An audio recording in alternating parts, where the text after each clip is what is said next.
یا رب صل وسلم دائما ابدا علی حبیبک خیر الخلق کلہم۔ عزیز ساتھیو، آج ہم رمضان اور پاکستان کے بارے میں پڑھیں گے۔ رمضان المبارک پوری دنیا کے مسلمانوں کے لیے ایک اللہ رب العزت کی طرف سے رحمت ہے، تحفہ ہے، مغفرت کا مہینہ ہے،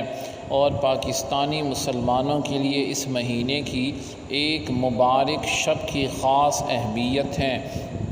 کہ اللہ رب العزت نے 27ویں شب کو آزادی کی نعمت عطا فرمائی تھی، اور اس آزادی کی نعمت اور پاکستان کے ساتھ اس کا، رمضان المبارک کے ساتھ اس کا گہرا تعلق ہے کہ اللہ رب العزت نے ایک نعمت عطا فرمائی ہے جس کے بارے میں کوئی سوچ نہیں سکتا تھا۔ ہاں، تمام ہندو اس بات پہ متفق تھے کہ دھرتی ماتا جو ہے اس کو تقسیم نہیں کیا جا سکتا، یہ زمین ایک ماں ہے، اس کو تقسیم نہیں کیا جا سکتا، لیکن اللہ رب العزت کے فضل، اس کے کرم سے ان کو یہ ملک نصیب ہو گیا۔ تو رمضان المبارک میں پاکستان کی تشکیل ہوئی۔ تشکیل کے معنی ہے بننے کا عمل، تو یہ اس حقیقت کی طرف اشارہ تھا کہ اس ملک میں اسی کتاب مقدس قرآن حکیم کا نظام جو ہے یہ نافذ ہوگا، قرآن و شریعت کا نظام نافذ ہوگا جو اس مبارک شب میں نازل ہوا تھا۔ یعنی قرآن بھی اسی شب میں آسمان دنیا پہ نازل ہوا، لوح محفوظ سے آسمان دنیا پہ نازل ہوا،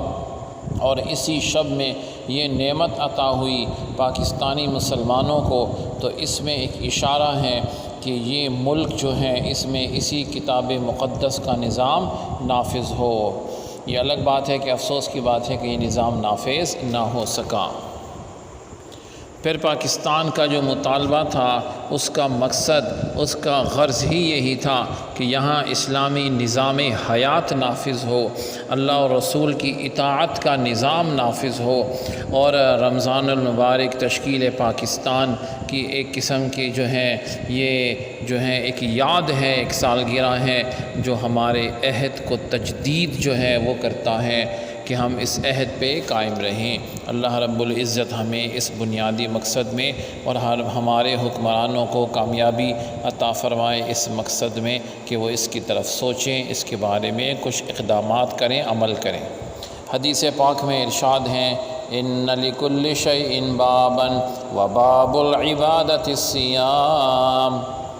بلا شبہ ہر چیز کا ایک دروازہ ہوتا ہے، اور عبادت کا دروازہ جو ہے یہ روزہ ہے۔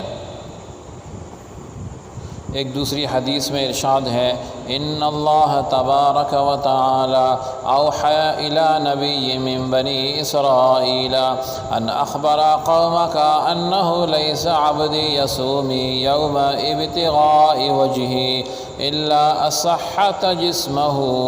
وعظمت اجرہ، کہ اللہ تبارک و تعالی نے بنی اسرائیل کے ایک نبی کی طرف وحی بھیجی کہ اپنی قوم کو بتا دو کہ کوئی ایسا بندہ نہیں جو کسی دن میری رضامندی کے لیے روزہ رکھے مگر یہ کہ میں اس کے جسم کو صحت بخشتا ہوں اور اسے اجر عظیم عطا فرماتا ہوں۔ سبحانک اللہم و بحمدک، اشہد ان لا الہ الا انت، استغفرک و اتوب الیک، وصلی اللہ تعالی علی خیر خلقہ محمد وعلی آلہ واصحابہ اجمعین برحمتک یا ارحم الراحمین۔